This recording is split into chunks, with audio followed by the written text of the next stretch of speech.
Well, all right, let's talk about Offensive Rookie of the Year candidate himself, Bo Nix, with an awesome game. I mean, the guy's crushing the NFC South. I mean, Denver has destroyed all four of those matchups now, and I thought he did some really nice stuff in this. There was some bad defense by Atlanta. We'll get into that as well. Of course, that has to be mentioned. And in fact, we can even start off with a play like that, just so you can kind of know what I mean, because it kind of also helps show what Denver then did to capitalize on it, which is a play like this. You see Cortland Sutton lined up in the slot, going to be running a route, going more towards the outside.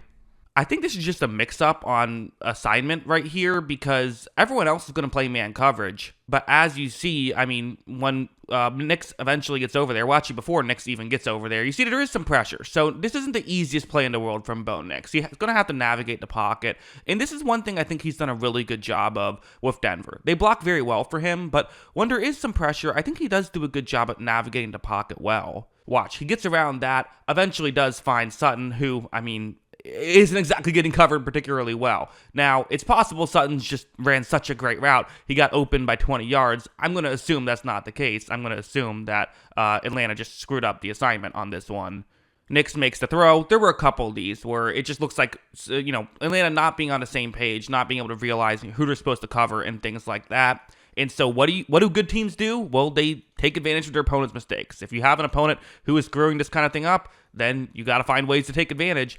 And I thought that Denver did it in some really clever ways. This play is maybe my favorite of what they did. This was an awesome play. This is like Sean Payton at the height of his powers, being able to really just intelligently call a game.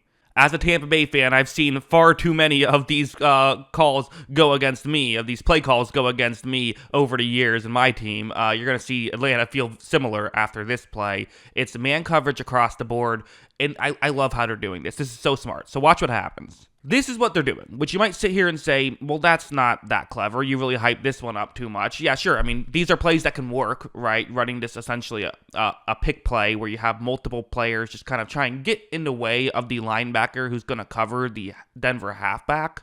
Watch. As you see, plays working as designed, halfback does appear to be open, but here's the cleverness of a play like this, is that what's a way you can potentially beat something like this? Well, you can run a switch, which is essentially you don't cover the guy who you lined up against, you then cover who is now getting open. So it's a pick play. I mean, you see it in basketball, right? Sometimes you fight through the pick, sometimes you just switch off. So that player for Atlanta, he's now going to go over and he's going to be the one who is covering the halfback on this play. The linebacker who is closer towards the top of the screen is going to cover somebody else. But then the Atlanta player who's supposed to be covering just off screen, he now has to cover the Denver player who is in that black circle. But Nix throws it to him instead, and they convert on a 3rd down and 3. That is such a clever play design, and the one way you know that was by design is Nix was looking there from the start. So, really good stuff here by Sean Payton, really well executed by these Denver players.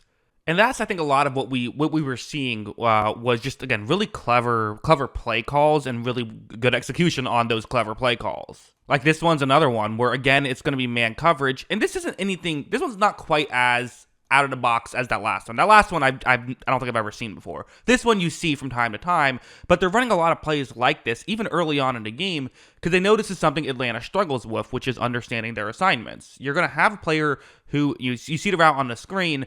This is already a pretty good route against man coverage, but the wrinkle here is the tight end is going to start off blocking, and then he's going to go up and run his route. A lot of times as a defense, you will do this in different ways. Now, one way you can do it is just even if your player is blocking, you cover that guy. But then you could end up just essentially wasting a defender. So oftentimes what they'll do is you either, if the player you're supposed to cover is blocking, you then rush the passer, and whoever ends up with him, that defensive lineman now is in charge of coverage if the tight end does run a route. Or you essentially just hang back, cover over the middle of the field, and then if the tight end runs a route, then you get back in position to cover him. Usually it's one of those two things. Atlanta is doing that last thing right there. They're going to have the player just kind of cover over the middle of the field. However, when Nix takes the snap, you see that with kind of some fake going towards the top of the screen, nobody has picked up this tight end. They have completely fooled Atlanta on this one. So again, this is that Sean Payton magic. You can say it's bad defense if you want, but it's taking advantage of opponents' mistakes, in my opinion. Nix, who is under pressure, there is some pressure coming, so he has to make a pretty difficult throw. But again, we know he can make an off-balance throw, is able to make that one. They're able to get into the end zone for a touchdown. Again, it's really good stuff here by the entire Broncos offense. It really is. But heading over here, I don't want to take away from Bo Nix, right? Because, okay, yes, some of these plays were Sean Payton good play calls, but not all of them. There were plays when Bo Nix was the guy who was having to make the tough play. This one is an example, because this one's really interesting to me. So it's a zone coverage play. It's a cover 3 zone. Jesse Bates, the incredible safety, the guy who I said I would have voted for Defensive Player of the Year last year. I think he's that good. He is covering over the middle of the field. We have seen this time and time again. You don't try Jesse Bates, which is difficult to do when he's a safety. I mean, you saw with the Steelers when they played the Falcons week 1, they essentially never threw over the middle because how good Jesse Bates is. Well, Denver likes to throw over the middle. They have a route that on paper should work over the middle. Nix takes the snap, he looks, and he's going to try it. He's going to fire this one. You see Jesse Bates, I mean, this is what he does, right? Is he, crashes in and gets the interception, and just like that flips the game. You're up 8 points, then the Falcons can score a touchdown, and now you're tied at the end of the half. That's what you're expecting here. But this throw just beats Bates there. It's perfectly accurate. He got it there in a hurry. It was really well timed, and it doesn't matter that Bates was crashing in well. The throw still beat him, and now this puts Jesse Bates in a tough situation where he's not an idiot. If he knows that these plays aren't working, he's going to stop trying to make it happen. But now you've just completely opened up a part of the field that Atlanta is not used to having be open. So that's just a huge play.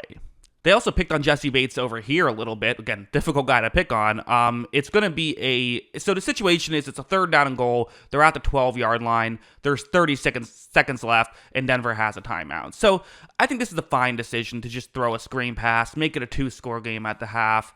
A slight added benefit is you can run the rest of the clock out and kick the field goal with 2 seconds left, and then not have to worry about any potential Atlanta drive the other way. Not that there would be a lot of time for that anyway, but it just, it's an added benefit, right? Jesse Bates is the guy who has to make the tackle here. I mean, if everyone else makes their blocks for Denver, which, hopefully if you're Atlanta, everyone else doesn't, you can win one matchup here and there. But even if everyone wins their matchups, as long as Bates can come in and make a tackle, you should be good. But watch what he does. You see Bo Nix takes the snap, and Jesse Bates, there's no getting around it, just takes a poor angle to the ball carrier, and because of that, it was really well blocked, and Denver scores a touchdown on a play that seemingly had no business resulting in a touchdown. So there was some of that as well, which was just, Denver just executing really well. Yes, a mistake by Jesse Bates, but also they had to make every single other block for this play to work, and they did. And to me, that is what kind of the story of this game was for Atlanta and for Denver, is Atlanta making one mistake, and that's all Denver needed. So yeah, really good stuff to be able to pull something like this off. And like I said, Bo Nix, offensive rookie of the year candidate already. I mean, what a season that he's having. Definitely had some down moments this season, but man, his highs have been really high. So yeah, that's kind of what I think about Nix and what he's done. What do you think? Let me know in the comments below. Always love hearing from you, and of course, as always, thanks for watching.